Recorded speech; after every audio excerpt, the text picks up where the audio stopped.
देश से माफी मांगिए, डल्ले ठीक है? गौरव जी, बदतमीज, गौरव जी प्लीज, डल्ला होगा तू और तेरा बाप। गौरव जी प्लीज, गौरव जी आपको रिक्वेस्ट कर, प्लीज नहीं नहीं, प्लीज प्लीज ऑडियो बंद कीजिए। ये क्या तमीज है, ये क्या तरीका है सर, क्या कर रहे हैं आप लोग, मत कीजिए ना, क्या कर रहे हैं। सबकी आवाज बंद कर रहे हैं प्लीज। ये अब शब्दों का इस्तेमाल करना बंद कीजिए, नहीं तो बहस रुक जाएगी। प्लीज आलोक जी वापस टॉपिक पे आइए, प्लीज आलोक जी टॉपिक पे आइए। आपके साथ मैं हूं अंजना ओम कश्यप। लेकिन देश में लक्ष्मी की क्या हालत है, आज इन तमाम मुद्दों पर चर्चा करेंगे, क्योंकि विपक्ष लगातार बेरोजगारी से लेकर महंगाई, गिरते हुए रुपए के मुद्दे पर सरकार को घेर रहा है। और उधर अतुल अंजान जी से भी एक बात कला है इनमें, प्लीज 80-20 पे ही बात कर लीजिए, हिंदू मुसलमान पे ही बात कर लीजिए। आइए गुजरात आइए कभी। अरे भाई भारत में ही है। अरे भाई नोटबंदी से क्या निकला इस पर बताइए। नोटबंदी में कितना काला धन निकला उस पर बताइए, और गडकरी जी क्या झूठ बोल रहे हैं उस पर बताइए। एसएससी के कितनी वैकेंसी निकली उसका उत्तर दीजिए। आप बताइए, मैं किसी के बीच में जनता बोला नहीं, आप मुझ पर ढंग बात करेंगे तो बोलना पड़ेगा। आलोक जी बीच में मत बोलिए प्लीज। इनके पेपर पे लिखा है राहुल का नाम जपना, पराया माल अपना, और मैं आंकड़े दे रहा हूं, मैं कागज लेके आया। अब उत्तर देने का मौका कागज लेके आया। ये ईमानदारी और भुगताने वालों देने का मौका दीजिएगा। एक आंकड़ा नहीं दिया अपने प्रदेश में, मैं अब उत्तर दूंगा सारे के आंकड़ा सारे। दीजिए। नमस्कार सर, मेरा जवाब बीजेपी के प्रवक्ता से है। सर आप प्रश्न, हाँ, मेरा जो प्रश्न है वो आपसे ही है सर। सर आपने जैसे कहा कि आईएमएफ ने कहा कि इंडिया की जो इकोनॉमी है वो एक साइनिंग इकोनॉमिक है, और हाल में ही आप देखेंगे तो आईएमएफ ने ही, उन्होंने जो पहले जीडीपी का अनुमान लगाया था वो 7.4 रखा था, और उसे घटा के अब उन्होंने 6.8 कर दिया। और सर मेरी बहुत सारी सवालें हैं आपसे सर। जैसे मैं ये पूछना चाहता हूं कि अभी अगर हम बेसिक, क्योंकि एक कहावत है सर कि दूर का ढोल अक्सर सुहाना ही लगता है, तो अगर आईएमएफ सर, जैसे अगर हम पेट्रोल पे देखते हैं तो अभी वो जो उसकी कीमत है सर वो अभी तक में ऐतिहासिक काल में सबसे सबसे ऊंचे स्तर पे है सर। और अगर हम आपकी ही द्वारा चलाई गई योजनाओं के बारे में बात करते हैं, जैसे अगर हम सब्सिडी योजना के बारे में बात करते हैं, तो एक तो और जहां पे आप महिलाओं को फ्री में सिलेंडर, जैसे सिलेंडर या ईंधन देने की योजना चलाते हैं, और दूसरी ओर आप जो घरेलू ईंधन है उनके जो दाम है उसको हाई कर देते हैं सर। तो ये कहां तक ये गौरव जी जवाब दीजिए। देखिए सबसे पहले तो एक और प्रश्न है, एक सेकंड प्लीज, जल्दी से नीचे आइए। सर मेरा सवाल बीजेपी प्रवक्ता से है कि पेट्रोल के दाम बढ़ रहे हैं और उसके वजह से भी रुपये पे इफेक्ट पड़ रहा है, और उससे क्या है इन्फ्लेशन आएगा, और आरबीआई क्या है रेपो रेट बढ़ा देगी, उससे सर पछताएंगे, और सर हम ही लोग आम जनता ही सर प्रॉब्लम होगा उसके लिए। तो इसके लिए आप क्या कहना चाहते हैं? ठीक, मैं उत्तर देने का प्रयास करूंगा। देखिए सबसे पहले इन्होंने कहा कि आईएमएफ का जो इकोनॉमी का रेटिंग आया है उसमें गिरावट आई है, तो मैं बिल्कुल आपकी बात से सहमत हूं। मैं आपको बताता हूं कि कुछ चीजें ऐसी हैं जो हमारे नियंत्रण में नहीं होती हैं, क्योंकि हमारी इकोनॉमी आज पूरे विश्व में 5th लार्जेस्ट इकोनॉमी बन गई है। फॉरेन फैक्टर्स होते हैं, लेकिन अगर ग्रोथ रेट, देखिए मैं आंकड़े लेके इसीलिए आया हूं, मैं चाहता हूं कि विश्वास जागे जनता का, और हम लोग ऐसे ही ये नहीं कि व्हाट्सएप यूनिवर्सिटी या राहुल गांधी यूनिवर्सिटी के जो डेटा है उससे बात करें, हम लोग ऑथेंटिक डेटा पे बात करें। हाँ। और मैं आपको बताता हूं, देखिए 2021 का प्रोजेक्शन भारत का था 8.7%, चाइना का था 8.1%, हमारे को 6.8% किया 2022 में, और 23 में 6.1%, चीन का 8.1% से 3.2% कर दिया, 5% कम किया है। और भारत का जो रीअसेसमेंट भी हुआ तब भी it is the fastest growing largest economy in the world. को बताना होगा कि नोटबंदी में कितना काला धन आया, नोटबंदी पहुंच गया। मैं आ रहा हूं, इकोनॉमी पे चर्चा है आपकी, जो गलत पॉलिसी दिलाओ संजय, गलत पॉलिसीज जो थी, 60 लाख लोगों की नोटबंदी करा दी थी, नोटबंदी पे बात करेंगे, उसके बारे में चर्चा होनी जरूरी। स्विस बैंक में डबल काला धन हो गया, वो किसका है सरकार को बताना होगा। बहुत चिल्लाते थे रविशंकर प्रसाद जी, लिस्ट लेकर आइए, नाम बताइए, ये कीजिए वो कीजिए, बताइए आप जरा। तीसरी चीज, बेरोजगारी पर बात हुई, यहां पर बहुत से बच्चे उत्तर प्रदेश के भी बैठे होंगे। 4 दिन पहले ट्रेनों में जिस तरह से भेड़ बकरियों की तरह से बच्चे एग्जाम देने गए थे, वो आप लोगों ने देखा था। देखा था क्या हाल था? फोटो झूठी उत्तर निकली थी। प्रदेश में फैक्ट चेक हुआ था, फोटो झूठी थी मत वो। बोलो भाई, फोटो शांत रहो झूठी थी, बिल्कुल। बोलूंगा गौरव जी, जैसे शांत आपने नहीं, बोला। गौरव जी, अगर गौरव आपको जी, मैं अच्छी लगी तो मैं क्या एडवर्टीजमेंट करूं? का गौरव जी मौका दिया प्लीज, जा रहा है। गौरव जी, खुद गौरव बोल जी, रहे थे तब कुछ नहीं। गौरव, नहीं ठीक है, मैंने उनको शांत किया, वो चुप हो गए। करवा लीजिए, चुनौती दे रहा हूं। ठीक है, ठीक है। माफी मांगूंगा अब अगर उनको वो पूरा झूठी करने निकाली दीजिए, गई। हो गया, माफी गौरव जी। मांगने का समय आ गया, गौरव देश जी, से प्लीज। माफी मांगी, कांग्रेस ने ट्वीट देश करी से थी। माफी मांगी, झूठ देश से माफी मांगी, डल्ले ठीक है? कहेंगे। गौरव जी। बदतमीज, गौरव जी प्लीज, गल्ला होगा तू और तेरा बाप। गौरव जी प्लीज, गौरव जी आपको रिक्वेस्ट करें प्लीज, नहीं नहीं प्लीज प्लीज ऑडियो बंद कीजिए। ये क्या तमीज है, ये क्या तरीका है सर, क्या कर रहे हैं आप लोग, मत कीजिए ना, क्या कर रहे हैं? सबकी आवाज बंद कर रहे हैं प्लीज। ये अपशब्दों का इस्तेमाल करना बंद कीजिए, नहीं तो बहस रुक जाएगी। प्लीज आलोक जी वापस टॉपिक पे आइए, प्लीज आलोक जी टॉपिक पे आइए। सर एड्रेस कीजिए, आलोक जी मुझे एड्रेस कीजिए सर प्लीज। 2014 के बाद देश में 10 लाख पासपोर्ट सरेंडर हुए और ज्यादातर व्यापारियों के हुए। कितना करेंसी फ्लाई हुआ है, बड़े बड़े 2 उद्योगपतियों ने अपने हेडक्वार्टर जो है लंदन में बना ली। किस तरह से करेंसी का फ्लाई हुआ है ये सबने देखा है। बहुत कम हो गई है वैकेंसीज। जो वैकेंसीज 2014 से पहले थी वो बहुत कम हो गई है। और मैं बस ये पूछना चाहती हूँ सर कि हम जब आपको टैक्स पेमेंट कर रहे हाँ हैं, जी। सब कुछ कर रहे हैं सर, तो अमीर और अमीर होते जा रहा है, गरीब और गरीब होते जा रहे हैं, और मिडिल क्लास की तो कमर टूट गई है। ऐसा क्यों है सर? ये महंगाई के आंकड़े हैं, ठीक है। इन्फ्लेशन रेट इनके समय में 9%, 12%, 10%, 9%, 10%, 9%। सत्ता इसलिए आपको सौंपी, इसलिए नहीं सौंपी कि आप यूपीए की महंगाई दर गिनाएंगे, जी नहीं। इसलिए मैं कि अपनी आपने बात कहा था करूंगा। अब की बार महंगाई पर मार। लेकिन तुलना भी करूंगा ये बताने के लिए, इनकी average inflation rate was double digit.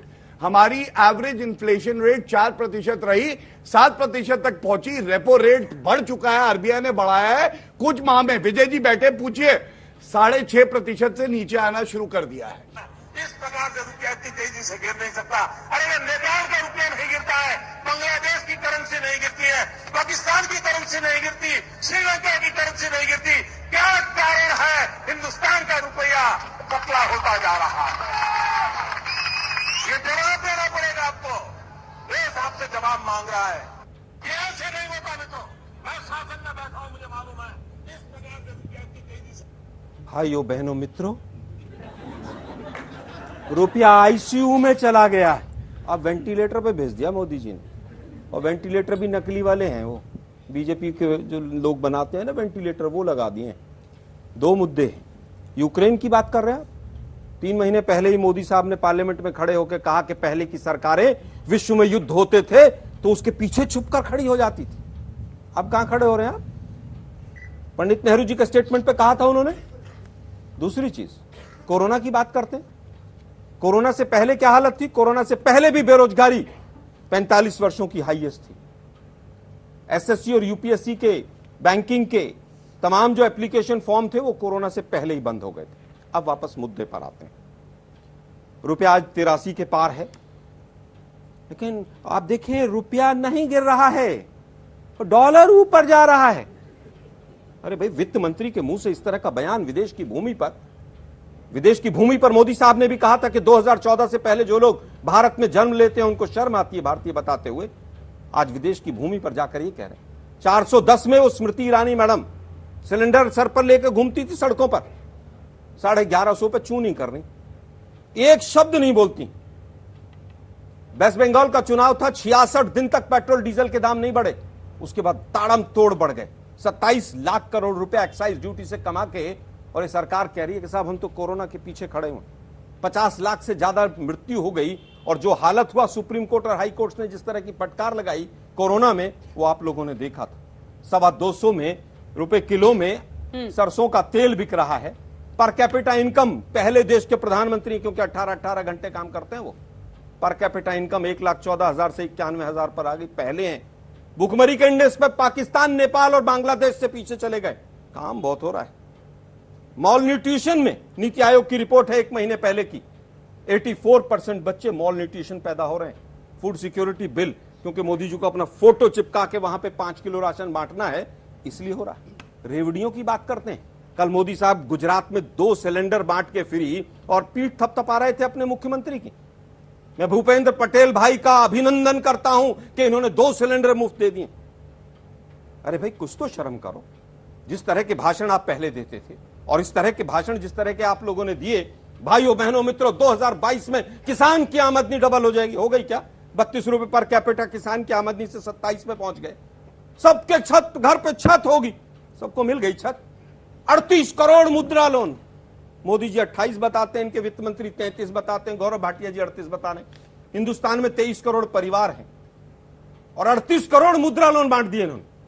किसको दिया भाई? वो पकौड़े तल रहे थे सब। वो भाई किसको दिया 38 करोड़ लोन? ठीक है। एक मिनट, मैं उत्तर दे- देश के जल्दी ऊपर से पूरा कर्जा कीजिए, में, पूरा कीजिए। देश के ऊपर और भी कर्जा लोगों को जिस दिन बोलना, मोदी हाँ। जी आए थे, आज 4 गुना कर्जा बढ़ गया देश के ऊपर। मेरे सवाल को 4 गुना मेरे कर्जा सवाल देश का के ऊपर जवाब बढ़ आपने गया। दे दिया क्या? सुनते नहीं मैंने आपके 2 सवाल थे, दोनों का जवाब। नहीं, आपने नहीं दिया। कोई याद 38% गिरावट इन यूपीए सरकार बनाम 30% अरे मैम, गिरावट रुपया इन तो गिर एनडीए। ही नहीं रहा। आप सवाल गलत पूछ रहे हैं। निर्मला सीतारमन जी कह रही हैं आप ये अपने आपका वित्त जवाब मंत्री- है। आप अपने वित्त मंत्री पे भरोसा नहीं करते। ये आपका जवाब है। मेरे मेरा सवाल। यही जवाब। सर चुटकुले करने तो आई नहीं हूँ अरे सर आपके मैम, साथ। बीजेपी पूरे सवाल देश पूछ के लिए साथ ना, चुटकुले आप उनके साथ पूरे कीजिएगा। देश के साथ चुटकुला कर रहा है देश, ये बीजेपी। मेरे सवाल का जवाब दीजिए। सरकार। मेरे सवाल का जवाब अरे मैम, दीजिए। मैं कह रहा हूं गिरा ही नहीं। अभी गिरा कहां रुपया? अभी तो गिरेगा। जनवरी आने दीजिए, 100 के पार जाएगा। हेलो हाय दोस्तों, आज हम एक बहुत ही इम्पोर्टेंट टॉपिक पे बात करने वाले हैं, महंगाई पे। 2014 में जब बीजेपी सरकार जीतने की राजनीति कर रही थी, तब उसने बोला था कि जिस तरीके से महंगाई बढ़ रही है, हम महंगाई को नीचे लेके आएंगे। मुझे याद है कि उस वक्त पेट्रोल कुछ 65-64 रुपीज़ था, डीजल कुछ 40-45 रुपीज़ था।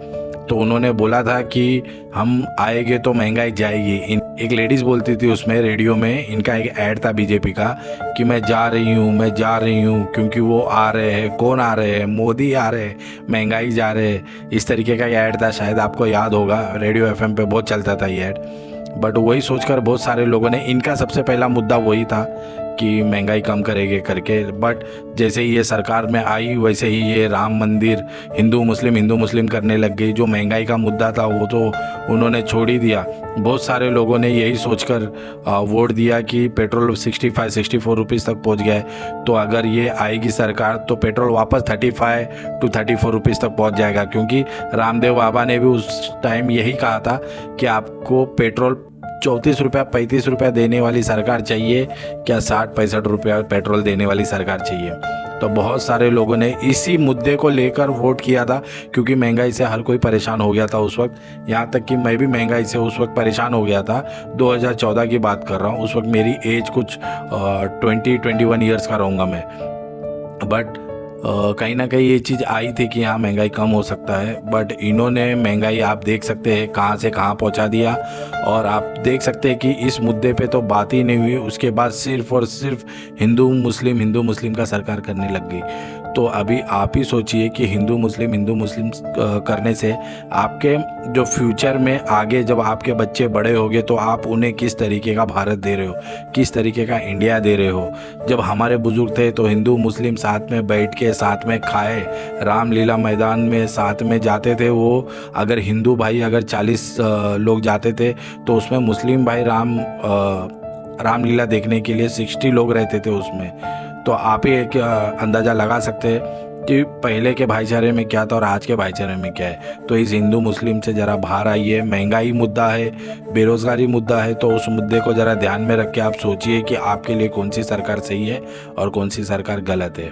तो हेलो हाय दोस्तों, मैं शाहिद सैयद इंडिया से। अगर आपको मेरा वीडियो पसंद आया तो मेरे वीडियो को लाइक कर देना, शेयर कर देना और प्लीज़ मेरे चैनल को सब्सक्राइब ज़रूर कर देना और बेल आइकॉन पर क्लिक कर देना, ताकि जब भी मैं नया वीडियो डालूँ उसका नोटिफिकेशन आपको मिले।